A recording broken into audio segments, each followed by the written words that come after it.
Bamako ana lamini na bolomada dugu Mali kɔnɔ Mali kɔ kan Bouakari an bɛ bɛɛ lajɛlen fo k'u waleɲumandɔn an sigira kɛnɛ kan laadala jɛmu anw fɛ yan sɛbɛnfura minnu bɛ laadala bɔli kɛ Bouakari Sidiki jamana kunnafoni a b'o de kofɔ dɛ bi ye ntɛnɛn ye duwaku daminɛ don diɲɛ duguba bɛɛ lajɛlen ye kelen ye sabula maanifi bɛ soli ka b'u ka so an bɛɛ lajɛlen de bɛ giri Bouakari Sidiki sɛnɛma fara mobilitigi kan n'o kɛra kaban an mana ɲɔgɔn sɔrɔ bɛɛdaw kan a na k'i ɲɛna ko diɲɛ wulitɔ don Bouakari a dɔw b'a la n'i tugura olu kɔ ka taa se u seyɔrɔ la i bɛ masa segin Ala ma anw fɛ yan anw kɔni mana bɔ an ka denbayaw la an bɛ arajo jɛkafɔ magɛn Bouakari ka na an kɛ sɛbɛnfuraw kan k'a sɛgɛsɛgɛ k'a kalan k'a lajɛ ni ka segin k'a lajɛ ka kɔrɔw ɲini ni ka kuma an ni ɲɔgɔn cɛ ne ko nin ko in a bɛ fɔ cogo jumɛn in na nin kɔrɔ in ye jumɛn ye a ka ca Ala fɛ e min galannen don ka tɛmɛ an bɛɛ kan ayiwa jɔkun daminɛ tora de bɛ ka daminɛ kuma hakɛ to n tɛ mankan fɛ dɛnɛ fɛ Bouakari baara in di ɲɛ fo maa damadɔ ka fara ɲɔgɔn kan Sylvie ale kelen bɛ k'an jaw ta min ye kunnafoni yɛrɛ baara bɛɛ lajɛlen a ka tumu bɛ min bolo k'a tile o ye Gibson contrôle sabula kumakan minnu bi bɔ yan k'a sarada fiɲɛ tulukala fɛ o bɛɛ bɛ Jibi de bolo n'ale sɔnna ka ban Bouakari sisan an b'an jour a kan o bɛɛ bɛ Naam ne ko bala cogo bɛ di Bouakari Sidiki ne bɛ n bolo Bouakari don n bi bɔ ni sɛbɛn ye sɛbɛn min n'u k'a ma le serment kalekan maa min y'a sɛbɛn a tɔgɔ de ko Abubakar Berté Bouakari ko a ko laginɛkaw fɛ yen u ka masakɛ ka sigili i k'a dɔn masakɛ wolo kan min ye jamanakuntigi caman ye olu yera kɛnɛ kan badenya ani teriya ka t'o jira Bouakari Sidiki i b'a ye k'a fɔ min ya an ka jamana masakɛ ye Asimi Goyita a kɛra n'a fɔ masakɛ wɛrɛ kun tɛ kɛnɛ k'a kelen kɔ sabula kɛnɛ bonya n'a karama hali min ye général min ye excellence Mamadi Doumbouya ye e ko a ma sara minɛ o la de Bouakari Sidiki sɛbɛnnikɛla ko min ye Asimi Goyita ye i k'a dɔn tuma min n'a bɛ pankuru kɔnɔ dulɔkibajɛ fugulanjɛ Bouakari Sidiki ka sin ka na canjala kɛ ten ngami Ahmed Sékou Touré o to a la pankurujigi kɛnɛ min bɛ yen délégation ba in b'a nɔfɛ a Laginɛ bɛɛ lajɛlen taara kunbɛn u ka premier ministre min ye ministre des affaires étrangères ministre de l'intégration africaine et guinéen de l'extérieur u ka ministre secrétaire général présidence ka taa se ministre directeur du cabinet nin bɛɛ lajɛlen ani jama lahulata maliden minnu sigilen bɛ n k'i ɲininka Laginɛ Bouakari k'a dɔn ninnu de bɔra i ko kɔnɔkulu Asimi Goyita i b'a dɔn dankɔrɔba in a ka yɛlɛ man diya n'a ye nunkɔrɔ yɛlɛni kɛ ten dɔɔni Bouakari k'a dɔn a b'i bolo fila in kɔrɔta o jijalen bɛ a taamatɔ a bɛ taa ten ngaki i yɛrɛ b'a dɔn nin ka kɛnɛ nin na nin farisogo y'a ta ye ani y'a ta ye sɛbɛnnikɛla ko Bouakari Sidiki kuma min n'u sera i k'i ɲininka kɛnɛ kan ni ayiwa a to a fɔra son excellence président du Mali Asimi Goyita Bouakari Sidiki k'a dɔn u kun bɛ balontan min na a kɛra n'a fɔ diɲɛ bɛ wuli hadamaden sɔngɔ to n'i ye maanifi kulekan mɛn Asimu sɛbɛnnikɛla ko Laginɛkaw b'a dɔn i k'a dɔn Mali bɛ baara min na Laginɛkaw b'a dɔn jamanakuntigi jɔyɔrɔ min b'a la sabula n'i ye diɲɛ kununko ta ka n'a bila bi la Laginɛ bɛ kɛlɛ min na i k'a dɔn o de ye jɔnya kɛlɛ ye a ko min ye kɛnɛ in ye a wasara sabula tuma min ni ko yɛrɛ bɛ ni ka ɲɛnatigɛ sa Asimi Goyita min ye journaliste ye olu y'a ɲininka a ko ale k'i sogo doni kana Laginɛ wajibi de don ale ka koyi ka sababu kɛ mun ye Laginɛ ni Mali fa kelen ba kelen o tɛ kelen ye a filanan ni maa ye degun sɔrɔ walima gɛlɛya y'i sɔrɔ i b'i teri dɔn o de senfɛ maa min CEDEAO y'a ka ayiwa kow ta ka Mali sɛgɛrɛ san 2022 a dɔnnama in kama Laginɛ kɔni de wulila k'a fɔ an tɛ k'a fɔ anw balima Maliw an balima an sinji Mali k'a fɔ nin bɛ ta k'olu sɛgɛrɛ minandi don minande bɔ wa anw ka dayɛlɛlen filɛ an ka pɔri y'a ta ye an ka kwaji y'a ta ye Bouakari Sidiki sɛbɛnnikɛla ɲinɛna ka min sɛbɛn a donnama in kama maliden dɔ bɛ yen Seydou Nantɛmɛ o ye camion 500 di fu a k'o fana kan ka fɔ a ko n'i y'a ta k'a lajɛ a ko min ni min kɛra Laginɛ fɛ kununko min ye Ahmed Sékou Touré ka n'a bila n k'i ɲininka Modibo Keyita la ninnu minnu y'an ka jamana tutigɛ a ko i k'a dɔn wajibi don ale Asimi Goyita kan hali n'a sɔrɔla ko caman b'ale bolo Mali la ka y'i kɛnɛ kan a ko y'a nakun dɔ ye o tuma Laginɛ masakɛ fana a sigi cogo in o bɛɛ n'a ale ma hali a bɛ dugawu don de kɛ sa min kɔni ye laginɛ i k'a dɔn ani Mali ɲɔgɔn dɛmɛ ani sigiɲɔgɔn bonya min b'a ni ɲɔgɔn cɛ dɔ ka far'o kan a bɛ dugawu kɛ masakɛ kura min sigira n'o ye Mamadi Dunbiya ye fanga in a minɛcogo ɲuman Ala k'o d'a ma n'o tɛ masakɛ caman kun bɛ kɛnɛ kan o Paul Kagame ka bɔ Rwanda Julius Maada Bio Sierra Leone Adama Barrow ale bɛ bɔ Gambie Mohamed Ould Al Ghazouani Mauritanie Joseph Boakia Libéria Monsieur Petit Pays Mauritanie Joseph Boakia Libéria Bassirou Diomaye Faye félicitations o ye Coupe d'Afrique ta Sénégal Brice Colotaire Olingi Nguema Gabon Général Assimi Goïta bɔ asili kɛ a ko hali siniwaw ka ayiwa jamana ɲɛmaa kun ye maa kɛrɛnkɛrɛnnen di min ye Zhang Jianyin n'o y'u ka vice président ayiwa comité parlementaire bɔ asili kɛ o fana tun bɛ kɛnɛ kan nin kun ye sɛbɛn ye an ye min bɔ ayiwa le serment kɔnɔ a ka bi bɔli la karamɔgɔ tɔgɔ tugara le serment bɛ u fɔ ni ye tɛgɛ don ni sɛbɛn bɛ bɔ sɛbɛn minnu k'a ma ko soir de Bamako wula soir de Bamako Youssou Konate nin y'a ka fasiri ye Youssou ko min ye anw ka ministre so min n'a ɲɛsin bɛ jamana cɛman boli mara ka segin so n'an k'a ma décentralisation n'i y'a ta k'a lajɛ min ye général de division Abdoulaye Maïga n'i y'a dɔn ale de y'an ka premier ministre ye wa min ye administration territoriale fana ye o département o b'a ka danganiya kɔnɔna na n'i y'a lajɛ e ko a ma communiqué kɛ wa o communiqué o bɔla ka sarada juma tɛmɛlen n'o bɛnna janvier kalo tile 16 ma san 2026 n'i y'a ta k'a lajɛ fɛn min bɛ communiqué in kɔnɔ kɔni tɛgɛnkɔni si bɛ kunnafoni di sɛbɛn dɔ ma n'a bɛ wele ko Jeune Afrique journal Jeune Afrique donc ala k'u ka baara a kɛn bɛ tigɛrɔmali ye ka ɲɛsin camanjɔrɔ fo ka ɲɛmɔgɔw ma min ye AES jamanaw ye u ka baaraw fɛn fɛn bɛ n'u bɛ k'a bolo da i b'a ye k'a fɔ a bɛɛ lajɛlen kɛn bɛ majɛ ye k'a sabu kɛ min ye u ka kunnafoniw dili ye kunnafoni bɛ di nka kɔrɔfɔ minnu bɛ fɔ ni journal papier sɛbɛnfuraw sanfɛla la o de ye min ye terrorisme n'o ye jatigɛwale ye o b'o de kɔkɔrɔma don kosɛbɛ o kɔni o b'a fɛ ka maa minnu dɛmɛ maa minnu kɔni kɛn bɛ ka diɲɛlatigɛ sigi goya maa sigilen dɔw la o sigiyɔrɔw la n'o ye terrorisiw ye o b'a la k'olu de kɔkɔrɔma don wa n'i y'a ta k'a lajɛ u y'a jira fana k'a fɔ min ye tajiko gɛlɛya ye anw ka jamana kɔnɔna na o y'o ta k'o bila minɛn wɛrɛ kɔnɔna na min kɔni n'a bɔra minɛn yɛrɛ hakika kɔnɔna na wa o don n'i y'a sɛbɛkɔrɔ lajɛ halisa o kɔni kɛn bɛ ka nkalon belebele fana ta k'o da Burkina armée na k'a jira k'a fɔ u taara bin population maa dɔw kan k'olu sɛbɛkɔrɔ fa cogo cɛjugu wa n'i ye nin taabolo bɛɛ lajɛlen fara ɲɔgɔn kan maa bɛ se k'a fɔ min ye journal Jeune Afrique ye u bɛ baara cɛjugu in na a bɛ ɲini ka san yiri ka bɔ nka kɔsada in na AES jamana ɲɛmaw olu kɔni y'a jira sa k'a fɔ e min mana kɛ kunnafoni di sɛbɛn ye n'i kɛra jabarani ye kɛn yɛrɛ fara foroba ta kan ne kɔni tɛ AES e t'o de senkɔrɔma don fo ka taa kɛ nkalontigɛ ka da ye maaninfinw na walima k'u to a nɔgɔ sugo ni dugusɛjɛ cɛ o taabolo min filɛ nin k'u tɛna jɛn n'a ye hakilinajigi i b'a ye k'a fɔ san 2024 février kalo dɔ anw ka jɛkulu min bɛ yan n'o ɲɛsin bɛ kunnafoni di siraw sɛgɛsɛgɛli ma n'an ko a ma haute autorité de la communication du Mali n'i ye a lajɛ olu kɔni u ye France 2 o y'o sɛbɛkɔrɔ dulon k'a sabu kɛ baara n'o ye kunnafoni dili ye o ma a sira yɛrɛ n'o y'a sira jɛlen o m'o taama wa n'i y'a lajɛ fana min ye avril kalo ye san 2022 min ye kunnafoni di sira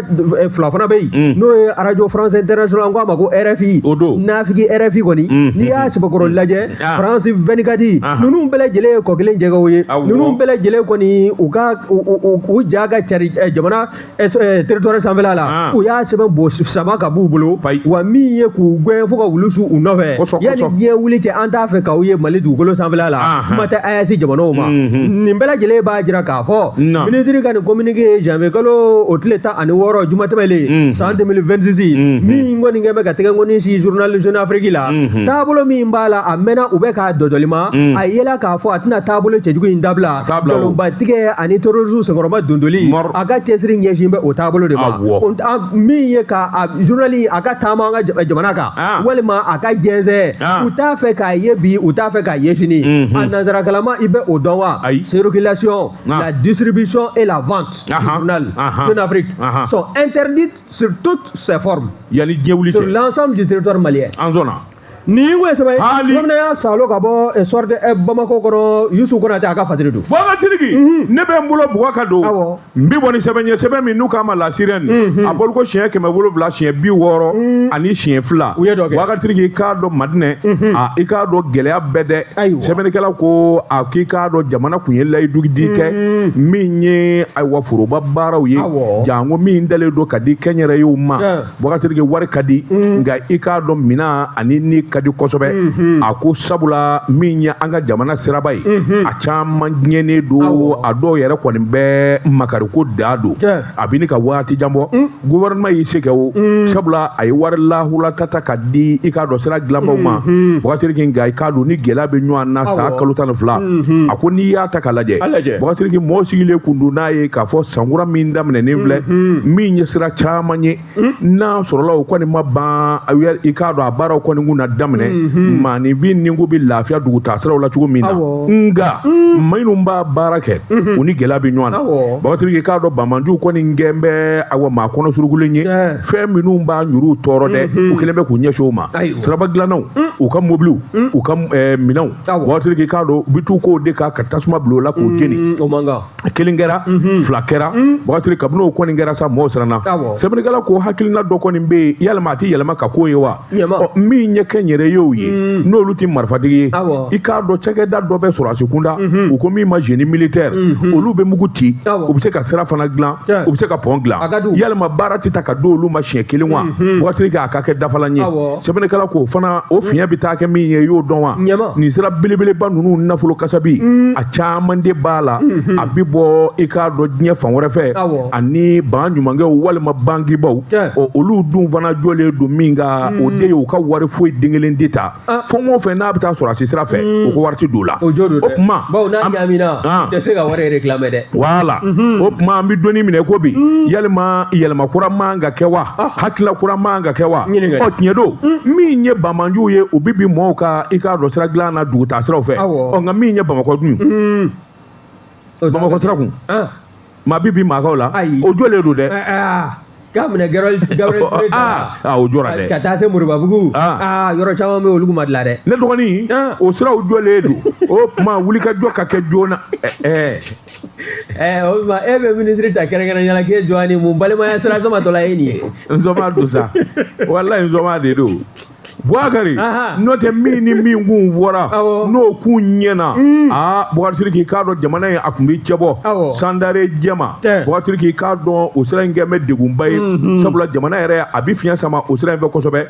mi fana kun vora kilometre keme fula bonyango ka do sira misenu na o bela jele mina glandi no fana kun gera Boubacar mo bi fiya bo da soro nga ami doni mina ko bi gelea minu ngoni be jamana yoro chamana akolu de koningele me ka daje ke sira glalila hali kata mi nye duanza ni gawo chei ni sira wulu banai Boubacar mi nye sira belebele annafa kabu o fana jora o ma na manyuko o nyeti bosa ika do sira miseni minu mbe ni ba manji to sira la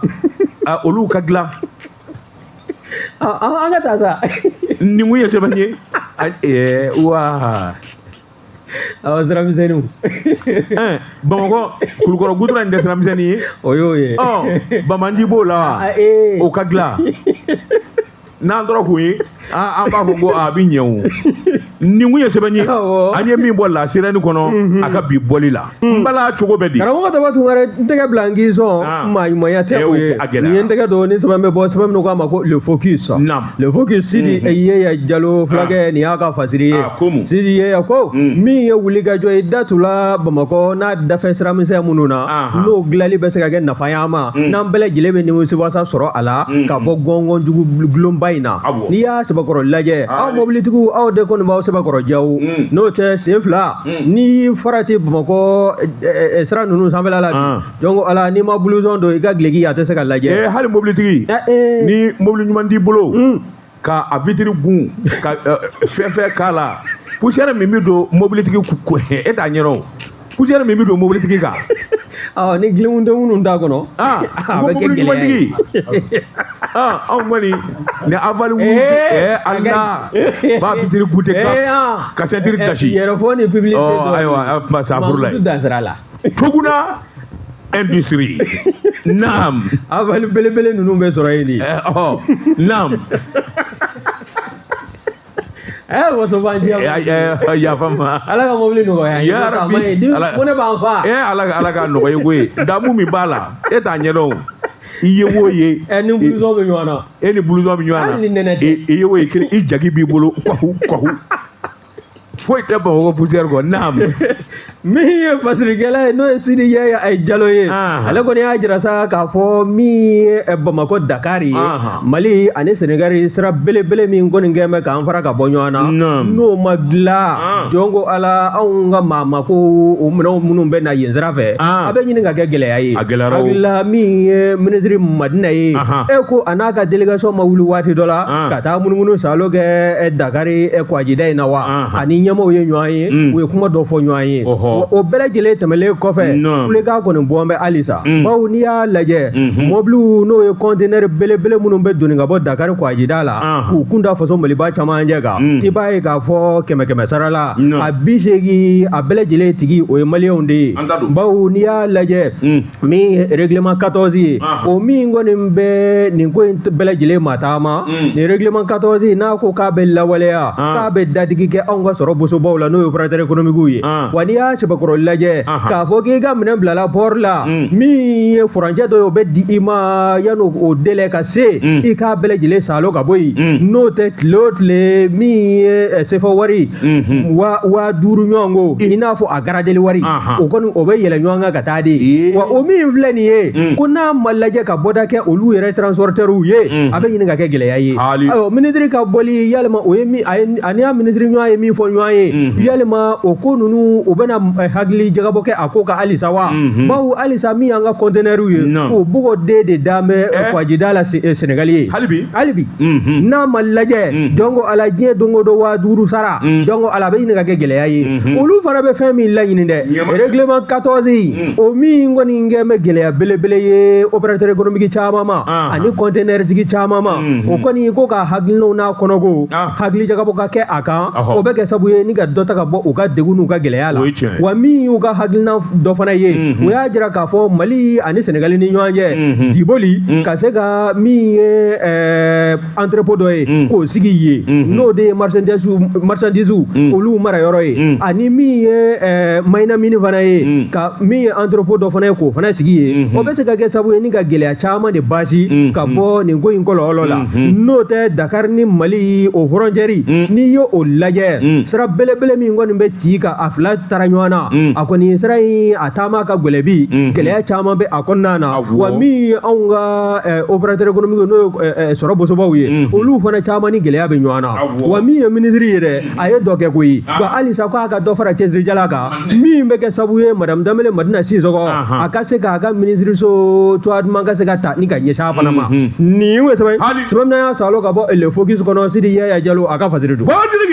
npogotigini a kɔnɔya fɔlɔ mana kɛ filaninw ye a laban bɛ siran den wolo ɲɛ siga t'a la Boubacar n bɛ bɔ ni sɛbɛn ye sɛbɛn min n'u k'a ma alternance Boubacar sɛbɛnkura nin y'a bolo ko siɲɛ 190 ani siɲɛ 8 maa min y'a sɛbɛn a tɔgɔ de ko Yusufu Sehu Sɔgɔ Boubacar i k'a dɔn kiiri bɛ sen na kiiri min bɛ sen na Boubacar i k'a dɔn maa gansanw tɛ jamana minnu y'a mara ka tɛmɛ k'a diribaw ani baarakɛlabaw Boubacar i k'a dɔn kabilatigiw sɛbɛnnikɛla ko olu de ka kiiri bɛ sen na sabula min ni min dalen don ɲɔgɔn kan o de ye affaire paramu ani ambreur Boubacar i k'a dɔn a kiiri a ma kunjɛ ban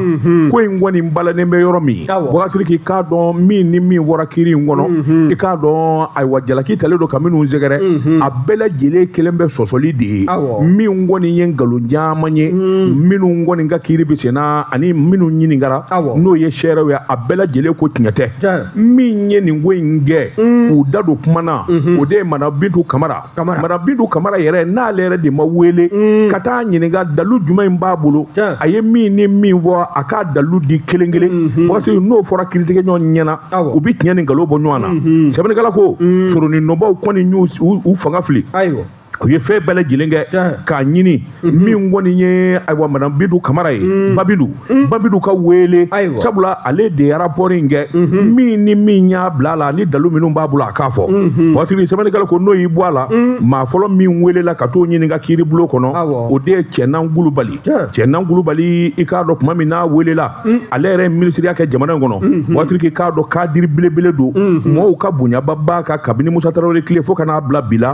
don kelen da kelen maa ma deli k'a mɛn ko Cɛnan Kulubali k'a ye nin kɛ o ɲininkalen a ko jɔn ko ala kiiritigɛlaw n bɛ kelen kɔni fɔ a ye nin rapport min ni Bintu Kamara y'a kɛ a bɛɛ lajɛlen kɔni ye ko dulonnen ye i k'a dɔn kala se ka tora foyi kan sabula suɲɛni ko kuma min b'a kɔnɔ ne kɔni bɛ min don a la o kelen de ye wari ɲaami kelen ma k'a la wa fɛn o fɛn bi fɔ a minɛnko ni fɛnw na a ye sɛbɛnfuraw lajɛ ani minnu y'a baara kɛ a k'u ɲininka i k'a dɔn an na ko tiɲɛ ye sɛbɛnnikɛla ko kabini o kɔni fɔra Bɔsiriki i b'a ye k'a fɔ Bintu Kamara ka i k'a dɔn a ka sɛbɛn i k'a dɔn a bɛ sɔsɔ ni dalu minnu ye Bɔsiriki olu de b'o sɛbɛnkɔrɔ dɔn soronin donbaw n'o ye avocat ye Bɔsiriki olu kɔni y'u pan ka fɛn bɛɛ lajɛlen kɛ o tuma kiiri in sen bɛ danga min na ni jamana saratigiw b'a fɛ ka tiɲɛ dɔn n'u b'a fɛ ka bɔ ko in kalama Bintu Kamara ka wele tribunal y'a jira k'a fɔ min kɔni ye Bintu weleli ye e ko o tɛna to waati wɛrɛ la de Bɔsiriki kabini o kɔni kɛra sa kiiri in kɔni gɛlɛyara sabula soronin donbaw kɔni b'u sɛbɛn kɔrɔsɔn tribunal yɛrɛ laban e ko a tɛna jɛ Bintu Kamara kɔ de min kɔni dɔnnen don ani min fɔra sɛbɛnnikɛla ko n'o kɛra Bɔsiriki u bɛ dɔ fa ni mɔnɛ ye ka sababu kɛ mun ye nin kadiriba minnu ye baara kɛ jamana kɔnɔ ka kɔrɔ Bɔsiriki k'a dɔn kabilatigiw don dutigiw don Bɔsiriki k'a dɔn a dɔw b'a la k'a fɔ k'olu tɔgɔ kɔni ka tiɲɛ k'u ye suɲɛni kɛ yanni diɲɛ ka wuli Bɔsiriki dɔw b'a la min ye faso ka dɔrɔmɛ kelen ye olu tɛna dun nka a bɛ se ka dɔn min na kiiritigɛlaw de bɛ se k'u jɛya Bɔsiriki nka jɛyali in fana bɛ se ka sɔrɔ min na fan fila bɛɛ lajɛlen ka ɲininka ni ka kuma madame Bintu Kamara o kuma a ye kose sabula a donna min kama expert comptable Bɔsiriki ale de ye nin jate in bɛɛ lajɛlen bɔ ni ka taa sɛbɛnfuraw da jamanakuntigi kɔrɔ wari min détourna nin don Bɔsiriki a ka bɔ hakili ma sɛbɛnnikɛla ko ni dun donna dossier in yɛrɛ kɔnɔ k'a sɛgɛsɛgɛ maa minnu n'u jalakilen don sɔrɔdasi jalatigi b'a la minisiri kɔrɔ b'a la jamana in kadiri kɔrɔw b'a la Bɔsiriki sɛbɛnnikɛla ko i k'a dɔn a nkalon n'a tiɲɛ a bɛ se ka dɔn fɛn kelen min na o ye kiiritigɛlaw ye nka kiiritigɛlaw n'u y'a kɛ fankelen vari ye Bɔsiriki k'a bɛ gɛlɛya sabula min ye avocat ye olu kɔni jɔlen don jɔyɔrɔ min na o t'a duman ye koyi sabula olu ko ni Bintu yɛrɛ ma wele e ko olu yɛrɛ t'u ka duloki yɛrɛ bɔ k'a da wa o t'a gɛlɛyalen yɛrɛ o y'a tiɲɛ ne yɛrɛ a bɛ wele soronin donbaw ko Bɔsiriki nin ko in tiɲɛ n'a nkalon a bɛ se ka bɔ yɔrɔ min ni k'a jɛya o ye Bintu ka wele k'a ɲininka Bintu dun b'a dɔn fana n'ale welela ka ɲininka soronin donbaw donnen don yɔrɔ min na ɲininkali busamisɛnnin min b'u bolo Bɔsiriki k'a dɔn fali laban bɛ ɲɛ sanga kɔrɔ o de la maa minnu bɛ kodɔn ani minnu galannen don Bɔsiriki caman kɔni y'a jira k'a fɔ nin ko in a kan ka ɲɛnabɔ koyi ka sababu kɛ maa minnu tɔgɔ tiɲɛnen don k'a f'u ye suɲɛni kɛ walima wariko b'u nɔ na Bɔsiriki n'a ɲɛfɔra sariyatigiw fɛ k'a jɛya pas ni k'a bɛɛ lajɛlen sɛnsɛn k'a ɲɛdɔn a tiɲɛ ni nkalon bɛ bɔ ɲɔgɔn na min da ye nkalon ye o na dɔn min ye dumuni kɛ o fana na dɔn min ma foyi den kelen kɛ o fana ɲɛna dɔn nin kun ye sɛbɛn ye an ye min bɔ alternance kɔnɔ a ka bi bɔli la karamɔgɔ tɔgɔ tugura alternance an bɛ u fo ka fara Sisoko yɛrɛ kan n'o ye fasirikɛla ye ni ye n tɛgɛ don ni sɛbɛn bɛ bɔ sɛbɛn minnu k'a ma ko la révélation ko dugulenw k'u da kɛnɛ la révélation sɛbɛnfura nin y'a boli ko 770 ani 5 ye a ye dɔ kɛ maa min kɛ mɛ ka nin fasiri kɛ sa Amadu tɛ e Dansɔgɔ ye Dansɔgɔ ko min ye wulikajɔ ye e ko an ka minisiriso min n'a ɲɛsin bɛ jiko ani kuranko ma n'o ye Bɔkari Janɛ ye yalima a bɛ sugandi don min na ko bɛɛ lajɛlen ma tɛgɛrɛ warawara wa nka a sugandi waati kana se bi ma a kɛn bɛ jigilatigɛ ye bawo min ye jigiwaro ye o kɔni ye maliden kelenna bɛɛ lajɛlen sɔrɔ k'i to i sigiyɔrɔ la k'a sɔrɔ a ma kɛ tɛgɛda ɲɛkan o jigilawaro ye n'i y'a sɛbɛkɔrɔ lajɛ san o san i b'a ye nin san damadɔ in kɔnɔna na caman fɔ ka ɲɛmaw olu ye miliyari ba kule de caman yara k'o di min ye ministre de l'énergie de lo o ɲɛmaya so ma waasa min ye énergie jumali ye a ka se ka courant caman bade la k'a di maaninfinw ma jamanadenw ka se ka courant sɔrɔ o sigiyɔrɔ la k'a sɔrɔ a ma kɛ ni gɛlɛya ye nka n'i y'o hakilina in fana lajɛ dɛ hakilina in kɔni kɛ bɛ majɛ belebele ye bawo minisiri in bɛ sugandi don min na n'o ye Bokari Janɛ ye a nafɔra dama a nana maa min fana sugandi k'o bila énergie jumali o ɲɛmayaso kunna n'o de ye Madani Drabe ye Madani Drabe sɔrɔdasi dɔw n'i y'a sɛbɛkɔrɔ lajɛ yalima min mɔgɔ t'a fɔ ko sɔrɔdasiw tɛ fɛn dɔ administration fonctionnement na sa nka min ye kuranko ye Madani ta in o ma kɛ jigisigi ye fɔlɔ dɛ i tɛ kuma fɔ a ɲɛ kan u dɛsɛra kuma tiɲɛ ye nin de ye n'i bɛ kuma fɛ i b'i tɔ to ayi u dɛsɛra de waati kɛra courant kɛra an ko 12 heures an ko tiɲɛ yɛrɛ la nin ça c'est un trio de choc ye Jalo ka waati de ye min taara retraite la kɛ Madani sigila min nɔ na Jalo ka waati ya wa ne yɛrɛ tɛ ko yɛrɛ kalama koyi awa Jalo ni ko in lahɔrɔma taara jɔna kɛ o da ne ko ma ko maninfin tɛ to retraite la o t'a wele ka na wa o k'a wele ka na bila a place la o k'a wele n'u ma sɔn a weleli ma ni jamana in ka d'a ye a ka kilisi f'u ye a y'a kɛ dalu a y'a kɛndi cogo di n'o tɛ kabi Jalo kɔni wulila ka bɔ yen Madani nana kuranko donna bisiba sa k'a sɔrɔ Madani ninnu nana ni hɛrɛ kura ye a fɔ ko munna mugan bi tigɛ an ka téléphone wariw la wariba kule de bɛ d'u ma an bɛ maa caman tun bɛ fɛ ka muruti nka an tilala k'a ko dati ye sa an sɔnna courant bɛ dɛsɛ cogo o ka gɛlɛn min ye Bokari Janɛ fasiriba ka fɔlɔ n'o ye Amadu Dansɔgɔ ye révélation kɔnɔna na i b'a ye k'a fɔ a kɔni y'a jira k'a fɔ min ye Janɛ ye n'o ye ministre de l'énergie de l'eau ye donc ala maaninfinw mago bɛ courant min na an t'a la k'o sɔrɔ wa caman kɔni bɛ yen sa min ye facture ye i y'a dɔn ni courant kɔni tɛ na min ye facture ye n'o nana facture kɔni man ka yɛlɛ o nka min ye facture ye dibi min n'i b'o sɔrɔ i bɛ tila k'o o warimuguba kule de fana sara facture sanfɛ o taabolo min filɛ nin ye k'o fana ka lajɛ ji ɲɛma jɔlen na n'o tɛ jamana dɔw jɔn ko ala an se b'an dan na wa waati minnu b'a la n'o b'a la ka sɛnsɛn ka na n'o ye sunkalo ye wa n'an y'an t'o la ka tila an den de ka don funtɛni fana kɔnɔna na i y'a dɔn waati fila min ye courant ye maaninfinw ma mago bɛ jɔ a la kosɛbɛ n'o ma lajɛ maa minnu dayirimɛ nɔrɔ bɛ courant na n'olu t'a la ka courant sɔrɔ denbayatigiw don u ka denbaya u b'u balo cogo di ɲininkali bɔ bɛ ka kɛ nin kosɛbɛ Sɔmina salo ka bɔ la révélation kɔnɔ Amadu Dansɔgɔ n'i y'a ka fasiri Bɔkari o la révélation kelen ne b'a ta Bɔkari k'a dɔn maa min y'a sɛbɛn sɛbɛnnikɛlaw de farala ɲɔgɔn kan k'a sɛbɛn Bɔkari k'a ko an ka taa i k'a dɔn douane a soba la dɛ direction générale min ye chèque Amala Jalo Bɔkari ala y'ale de gɛrɛdigɛ ka kɛ douane directeur ye wa gansan dɛ Bɔkari maa o maa kɛra fɛn o fɛn ye jamana in kɔnɔ walima diɲɛlatigɛ la i b'a sɔrɔ ala ka kanu don n'o tɛ maa si den kelen kun de ye min sigilen don n'a ye k'a fɔ Cheick Amala Jalo ale na kɛ i k'a dɔn ayiwa min ye douane directeur ye nka ala di ma don waati ni ala y'a d'a ma min kɔni ye foroba baara ye o de don wa f'a ka filanan ɲini n'o ye dangan ye waati k'o de ma tubabukan na directeur général adjoint o don dangan in o kɛra Mamadu Tarawele ye waati yalima Cheick Amala ale ka baara kɛcogo ni Mamadu Tarawele yalima a na ɲɛ sɛbɛnnikɛla ko a kan ka ɲɛ ka sababu kɛ mun ye ni kami b'a ɲɛma tɔn filɛ ni ɲɛma in ye kami ɲuman ye Bɔkari baara kan ka ɲɛ a ko n'i ye dabaliw ni fɛɛrɛw ta k'a lajɛ jamana ka sɔrɔ fanba bɛɛ lajɛlen de bi bɔ n k'i ɲininka douane ani lɛnpo la nka min ye jamanadenw ye a fɔlen ye ko Cheick Amala Jalo kɛra n k'i ɲininka douane directeur ye maa caman ko tabarikala nin jɛ in bi se baarakɛla don maa kolo gɛlɛn don a ti kuma i k'a dɔn a ye muɲu caman kɛ douane na lala o de y'a se nin yɔrɔ in na Bɔkari kuma min ayiwa ni baaraw nana ɲɛnabɔ ale ni Amadu Konate ni ɲɔgɔn cɛ sa a sigira minɛn kɔnɔ Bɔkari sariya ye min fɔ n'i ye directeur général ye i ka danga i bɛ maa dɔ sugandi e kɔni bɛ to fɔ faamaw de bɛ a lajɛ u ni ɲɔgɔn cɛ min ni min bɛ ayiwa k'i y'olu to a fɔ u bɛ maa kelen sugandi o de la a ko n'i y'a lajɛ arrêté numéro 5697 min kɛra décembre kalo tile 16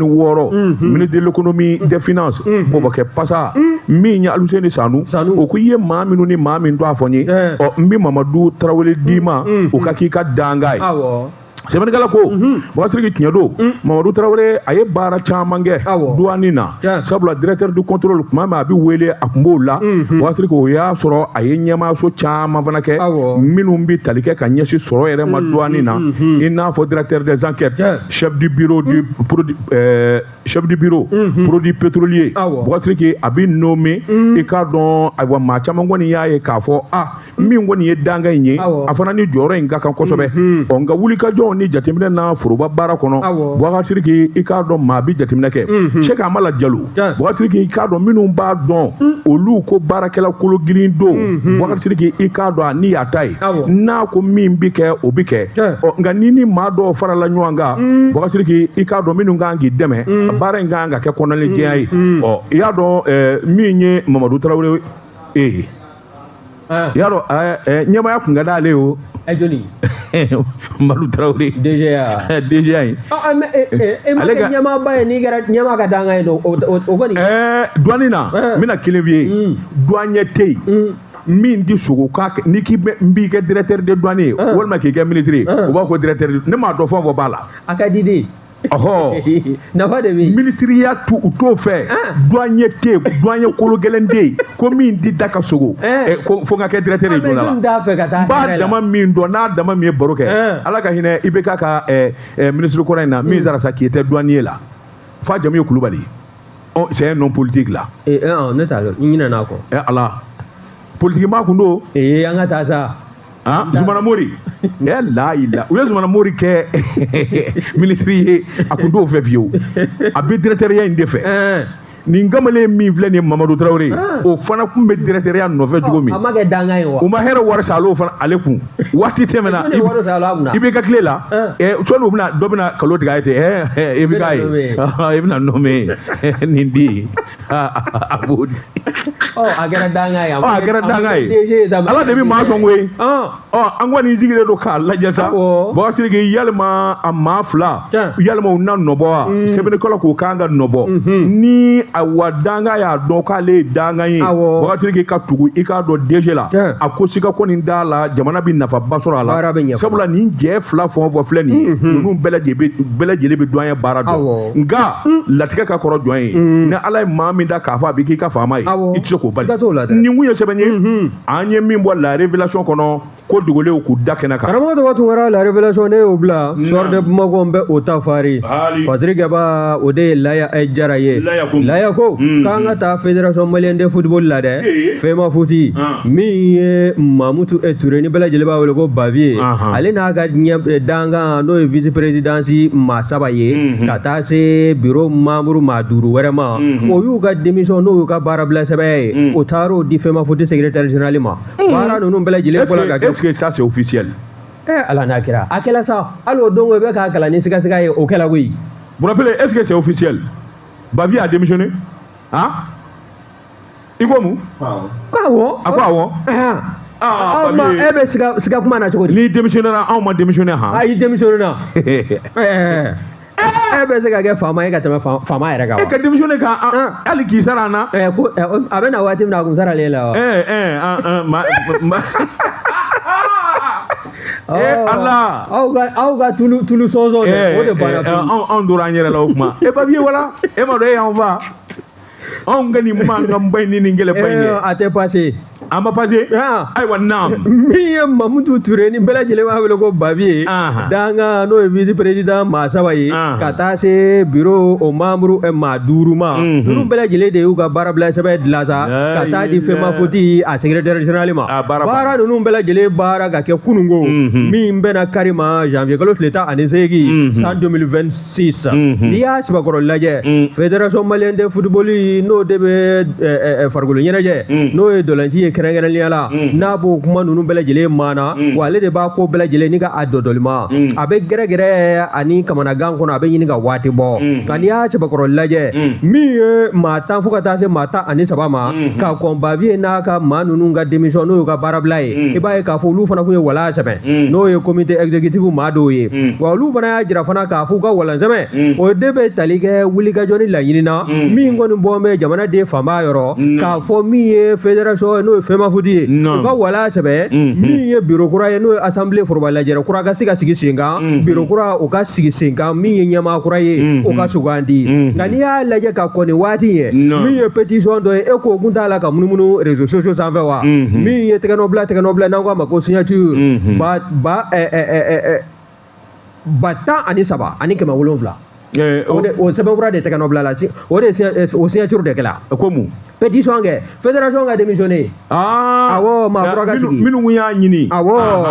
o kɔni olu y'o tɛgɛnɔbila sɛbɛn sɔrɔ u bɛ munumunu salo la wa a jirala fana k'a fɔ min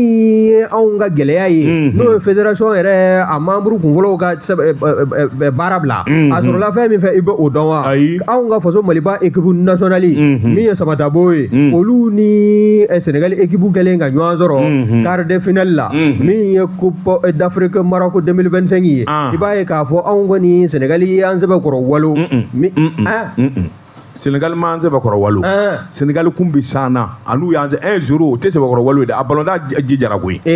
a jijara dɛ ballontan kɛcogo ɲuman ni kɛcogo jugu tɛ ballontan na koyi an mako bɛ min na o ye bi de bi ka don dɔrɔn non là je suis d'accord mais mana ballon ɲuman ta cogo cogo ne ma bi don mais an ma humilier franchement on n'a pas été humilié nin ye san o san de an kɔni n'an ni calculatrice bɛ ɲɔgɔn na an bɛ jate de bɔ ni karisa joué la n'o jaabi bɛ kɛla min ye n'anw bɛ bɔ ou bien n'an tɛ bɔ o ye kosɛbɛ non o ye tiɲɛ ye maa min y'i ci quart de finale la n'o de ye coupe ta vraiment ça veut dire que c'est la meilleure équipe merci e bɛna n ka kuma bugɔ ka bɔ a minɛ kɔnɔ n'i ye ko in sɛbɛkɔrɔ lajɛ i b'a ye k'a fɔ Babi ye danaya dala a fana kan e ko mandat kura a kun t'a la ko o baaraw de boloda wa a bɛ san 2 bɔ bi min ye nin démission ye nin b'a jira k'a fɔ baara in ko a tɛna se ka sama ka se a kuncɛyɔrɔ la dɛ bawo min ye utukalo ye ni Ala kun y'o fara maa min si kan san 2027 i b'a ye k'a fɔ min ye mandat in a kɔni kun kan ka kuncɛ bawo danaya dala ka san 2023 de wa n'i y'a sɛbɛkɔrɔ lajɛ fana min ye nin poste ninnu ye minnu filɛ nin ye ka walan sɛmɛ n'o de ye ka baara bila ka fɔ fédération o baara o kɔnɔna na i b'a ye k'a fɔ a bɛ kɛ sabu ye 100 sara la misali ni 50 n'olu ko k'an tɛ baara in fɛ tuguni tɔ minnu bɛ yen sa olu kan k'u taa cogo ni k'u taa fan ni ka o dɔn o b'a jira k'a fɔ fédération nin y'a cilen min ye assemblée n'o ye foroba lajɛrɛ ye o kɔni o kɛrɛnkɛrɛnlen dɔ bɛna sigi sen kan bureau kura ni ka o fana ni k'o maaw sugandi ka ɲɛmaa ɲini u la min bɛ se ka kɛ sabu ye k'anw ka saladonna k'a bɔ dingɛ kɔnɔna na an fana ka se ka fiɲɛ sama ten sa nin ye sɛbɛn yɔrɔ min y'a salo ka bɔ sɔrɔ de Bamako kɔnɔ Laya Jara a ka fasiri don Bakari Sidiki vraiment Bavier n dalen kun d'a la n dar'a la Bakari Sidiki en tant que responsable n'i y'a ye ko gɛlɛyara ka se hakɛ dɔ la tu démissionnes Bakari Sidiki ça veut dire que tu es un homme d'honneur et de parole i nakun ye min ye vraiment i nana jama ka hakilina kama n'a gɛlɛyara i b'a bila Bakari Sidiki a filanan ye mun ye Bakari Sidiki k'a dɔn dunu ni tɛgɛrɛ ani bi ja min sɔrɔ k'i fori ka bɔ a kɔrɔ ka ja a kɔ k'a di jama ma Bakari Sidiki o de ye cɛya ye a maa man ca an ka jamana kɔnɔ ça me rappelle Zoumana Sakɔ le seul ministre qui a démissionné en réalité le seul ministre kabini Mali indépendance ka jɛ n ka faamaya kɔ k'a bila c'était lui au temps de Moussa Traoré ça me rappelle ni maa ma y'a f'i ye ko ministre wɛrɛ walima ko karisa kɛ k'o démissionnera i ka ɲininka min kun b'a jukɔrɔ n b'a f'i ye bi ko Cɛla Gare a ye ko caman y'a ɲɛna da de t'a bolo ne tun b'a fɔ ko tel homme politique ni n y'a dɔn a kɛra ɲɛna a ye fɛn caman y'a ɲɛna koyi Bakari tu ka Tezara premier min na Cɛla Gare ɲɛ f'i ye karamɔgɔ tɔgɔ Tunkara naam ne ko bala sogo bɛ di Bakari Sidiki n bi bɔ ni sɛbɛn ye sɛbɛn min n'u k'a ma le radar Bakari sɛbɛnfura in k'a dɔn gana don maa min ye nin sɛbɛn a tɔgɔ de ko Wangaro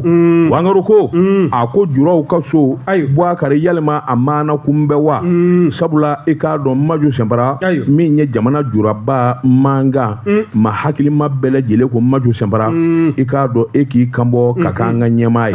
Bakari maa min ni maa min bɛɛ n'olu tugulen don maju kɔ Boubacar n'a fɔra ko ayiwa vote kɛra sini a ti maa si kamana gan nga Boubacar Sidiki k'a dɔn jamana in ye jamana in de ye sɛbɛnnikɛla ko maju ye baara min kɛ chambre commerce la a ye nali kunkurunin min kɛ fo ka se bi ma Alhaji Maju i k'a dɔn wulikajɔ ni jateminɛ jura bɛɛ lajɛlen y'a dɔn Maju y'a se kɛ jamana gɛlɛya k'o duga juraw i k'a dɔn jura bɛ kɛ sɔrɔ kama i k'a dɔn k'u lakana ni k'u kɔlɔsi o de la kabini an dafɛ jamanaw ani diɲɛ mɔgɔbatigiw kɛlen k'a mɛn ko Maju kanbɔlen don ayiwa chambre commerce nɔfɛ Niger Burkina sɔrɔ bosoba minnu bɛ yen sabula bɛɛ lajɛlen bɛ ɲɔgɔn dɔn Boubacar Sidiki k'a dɔn an ka jamana lamini in na ka taa se Dubaï a jagokɛlabaw Chine Turki Europe jamana ninnu bɛɛ lajɛlen ko Maju ne kɔni ye kanbɔ Mali ye i k'a dɔn a chambre commerce nɔfɛ an b'a dɔn an ka jamanaw bɛ gɛrɛ ɲɔgɔn na i k'a dɔn sanni feere ani sɔrɔ jiidili la Boubacar Sidiki o ko i k'a dɔn o wasara i k'a dɔn ayiwa kuma caman ye farafinna yan Boubacar Sidiki n'i y'an ka jamana den ɲumanw da minnu ye sɔrɔ kɛ minnu ye ayiwa wari yɛlɛma Boubacar Sidiki i k'a dɔn i b'a ye k'a fɔ Maju b'a la kosɛbɛ sɛbɛnnikɛla ko tiɲɛ don min kɔni ye baara ye an ka jamana kɔnɔ Boubacar Sidiki i b'a ye k'a fɔ Maju y'a caman kɛ a ko n'i y'a ta k'a lajɛ Maju yɛrɛ kelen maa joli joli de bɛ bɔra a la maa 5000 bɔɲɔgɔnko i k'a dɔn sɔrɔ bosoli la Boubacar Sidiki i k'a dɔn minnu bɛ mobili boli minnu bɛ usine baara la minnu bɛ sanni feere k'a fɛ Boubacar Sidiki i ka n'i miiri diɲɛ jagofɛn na Maju a da tɛ min na jamana in kɔnɔ ani farafinna sɛbɛnnikɛla ko usine kɔni kuma tɛ o min ye sanni feere jala ye kɔni kuma tɛ o Boubacar Sidiki nin bɛɛ lajɛlen de i k'a dɔn Dankɔrɔba in sen bɛ nin na ni o k'a bɛ kɛ juraw ka ɲɛmaa ye Boubacar Sidiki yala a bɛ faamu a ko wulikajɔ minnu kɛra a fɛ ka taa ni Mali juraw ye Dubaï jamana na Asie jamana na sɔrɔ min kɛra Mali fɛ o dɔnna Golfu yɛrɛ jamana o jamana bɛ yen Boubacar Sidiki i n'a sɔrɔ Maju i k'a dɔn a dɔn bɛ yen n'i y'a to a fɔ kaba bɛɛ lajɛlen b'a dɔn k'a fɔ nin ye Mali cɛkunba dɔ ye a ko i k'a dɔn ko in yɛrɛ kalifalen bɛ min ma o fana ye denmisɛnnin ye min ye Boubacar Tanja ye Boubacar Tanja ale de b'a ka ko sigi sen kan a kalannen don a bɛ kodɔn baarakɛla don wa sifin don Boubacar Sidiki k'a dɔn a ka wulikajɔ min kɛra sababu ye Mali yɛrɛ jagokɛlaba bɛɛ a n'a maasɛbɛ bɛɛ lajɛlen ka fara ɲɔgɔn kan min bɛ se k'a to chambre a sigili nata la Boubacar Sidiki k'a dɔn Mali ka se ka kunnawoloba sɔrɔ diɲɛ ni fa bɛɛ lajɛlen la nin kun ye sɛbɛn ye an ye min bɔ le radar kɔnɔ a ka bi bɔli la karamɔgɔ de b'a tun kɛra le radar an bɛ u fo ni tɛgɛ don ni sababu bɔ sababu n'u k'a ma ko l'indépendant Siyaka Tarawele nin y'a ka fasiri ye a ko an ka taa Sabalibugu dɛ Sabalibugu denmisɛnninlaka dɔw de bɛ minnu b'an bɛ baara ma minnu b'an bɛ sɛbɛko ma olu b'a fɛ ka kɛ fɛn ye maa tɔw kɔ kan o kɛra sababu ye sa min ye jalakili sɛbɛnw ye u ka taa don Sabalibugu commissariat de police o ɲɛmaw ka ɲɛsin u ma o kɔni jalakili sɛbɛn ninnu dala bolola sa commissariat Sabalibugu commissariat n'a ka cɛdenw fɛ min kɛra sababu ye o ka se ka wulikajɔ kɛ o wulikajɔ sɛgɛsɛgɛli dani da fo ka taa tɛgɛ da ŋanamu maa 5 kan n'i y'a sɛbɛkɔrɔ lajɛ ni maa 5 in u ka baara kun ɲɛsin bɛ mun ma i b'a ye k'a fɔ n'o y'i ka jakarita suɲɛ sisan walima u y'i kɛnɛ karaba jigi ka bɔ a sanfɛ o bɛ taa jakarita fasadi o b'o falen walima o bɛ numéro de cadre o b'o bɛɛ lajɛlen falen wasa e n'i ka moto bɛ bɛn i t'a dɔn o ja a bɛ gɛlɛya la koyi jɔnni cogo di aw moto tugu i ma waso banjiya daminɛ a jakarta tugu ala nin ye makari ko ye koyi ayiwa min ye ni maa 5 ye i b'a ye k'a fɔ min ye Sabalibugu commissariat o bɛɛ n'o ye brigade de recherche ye olu kɔni kɛlen ka kunnafoni sɔrɔ ko o ma taa tun atelier dɔ kan sa mécanicien dɔw bɛ yen o taara tɛgɛ da maa 2 kan ye olu maa 2 mais fɔlɔ o y'o to a surunyani k'a kɛ SS ye n'a a to a kan jɔ n'o y'a serinɔ ye o de ye Masi ye san 23 wa min ye 2nan ye o ye NS ye o to a kan jɔ o de ye Copa ye o ci bɛ san 20 na a bɛɛ denmisɛn ninnu minɛlen i b'a ye k'a fɔ e ko o ma ɲɛfɔli kɛ wa o y'a jira k'a fɔ olu dama tɛ koyi maa 3 wɛrɛ min bɛ ye o y'olu fana tɔgɔ bɔ gundo la ni k'o di brigade de recherche ma Sabalibugu commissariat polisiw ma min fɔlɔ o fana o ye MS ye MS o ye san 23 ye YS san 20 ka taa se ZD ma o ye san 21 ye ninnu ka baara kɔni i b'a ye k'a fɔ o taara NS ka so kɔni sɛbɛkɔrɔ Larawe o larawele ko o bɔra ni facture sushi dɔ ye minnu kɔni b'a jira sa k'a fɔ ni moto fa minnu valenna ani numéro de cadre mana falen o kɔni o bɛ sɛbɛnfura kura de dilan a la min ye moto san sɛbɛnkura ye o bɛ dilan a la e min b'a fɛ k'a san tuguni e b'a san mototigi yɛrɛ kɔni n'a ka moto bɛ circulation e yɛrɛ t'o dɔn tuguni bawo fasadi falenna ka numéro de cadre o falenna wa n'i y'a sɛbɛkɔrɔ lajɛ nin bɛɛ lajɛlen b'a jira sa k'a fɔ ni maa 5 ninnu kun bɛ jɛjuguba dilan bolimafɛn bɛ suɲɛ maa 3 fɛ 2 bɛ yen olu kɔni y'u ka mécanicien ye olu de bɛ tila ka client ɲini a la ka tila k'a feere wa bon ninnu larawele kɔ ni bingannikɛlaw fɛ i b'a ye k'a fɔ min ye polisilakaw ye u taar'u tɛgɛ da jakarta 5 fana kan wa nin bɛɛ lajɛlen b'a jira sa k'a fɔ polisilakaw u bɛ wuli ka jɔ la kɛrɛnkɛrɛnyala min ye Sabalibugu commissariat ye commissaire n'a ka cɛdenw ka tɛgɛrɛ minɛ u kunna k'a sabu kɛ u ka wuli ka jɔ ye Sabalibugu n'a nɔkandugu maa minnu b'a kɔnɔ seleke naani na olu bɛ se ka sunɔgɔ cogo min na u ɲɛ fila datugulen n'o tɛ ka nin maa ninnu to i ka sigida la wa e ni sunɔgɔ aw bɛ fama ɲɔgɔn ma ha bawo n'i farati ka to ka sunɔgɔ mobili o tɛna se k'o kɔni ta ka taa n'a ye o nka moto kɔni o b'o ta ten salo ni ka taa tɛmɛ n'u yɛrɛ ye nin ye sɛbɛn min y'a salo ka bɔ lɛnɛpana kɔnɔ min ye siya ka Tarawele a ka fasiri don hali mobili ala ka n'u ɲɛsin i ka mobili de ma a mobili bɛ mobili la ni garage ɲɛnama garantilen b'e bolo non ne ka mobili aval min bɛ ne bolo c'est à 360 degrés caméra de b'a la 300 c'est-à-dire a bɛ filɛli kɛ à 360 degrés donc hali n'i gɛrɛla la ni bɛna bɔ a kɛrɛfɛ n bɛ empreinte d'a kan hali ni maasure gɛrɛla la ni mobili bɛ kule ten haval ayiwa ala waati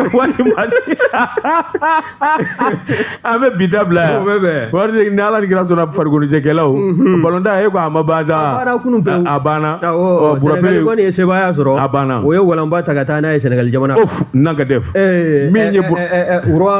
Ura Mohamed Sisi a balimakɛ min n'o kun kan ka kupu ta ka di vainqueur ma k'ale tun bɛ fɛ k'i muruti kupu dili ma ala t'a fɛ a tɛgɛ ka maga joueur ninnu ma ja Sénégal o y'a kungo di a kungo joli anw taara n'an ka kupu ye wala a taara ka taa n'a ye an taara n'an ka kupu ye ninnu ma kɔlɔkɔlɔ namara kɛ an tɛ hɛrɛ cɛbujɛni to bi kɔni cɛbu ani jɛgɛ o kɔni an b'o fɔ a bi o gɔnɔfile segin bɛ kɛ nin kunnafoni kelen kan ni olu n'o banna anw bɛ segin ka na min ye bamanankan jɛmukan ye ni ala sɔnna sini an bɛ kɛnɛ ka sababu bɛ bɔ k'olu lakali Hamɛdi kumara k'an jaw ta e ni ne tun bɛ kuma nka kuma in k'a lase lamɛnbaa bɛɛ k'a mɛn Mali kɔnɔ Mali kɔ kan o sababu tun ye Gibson contrôle fiɲɛ tun b'ale bolo wa salam